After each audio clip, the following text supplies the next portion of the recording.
మేపే కాపరిని రాజుగా చేసినది నీ కృపయే నా ప్రభువా, తోడుగా ఉన్నది నీ కృపయే నా తండ్రి.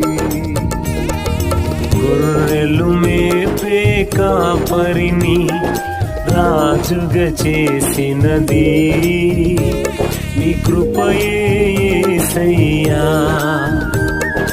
తోడుగా ఉండినది నీ కృపయే నా తండ్రి. పరిశుద్ధ తైలముతో అభిషేకించావు, పరిశుద్ధ తైలముతో అభిషేకించావు, ఎక్కడ నిలబడినా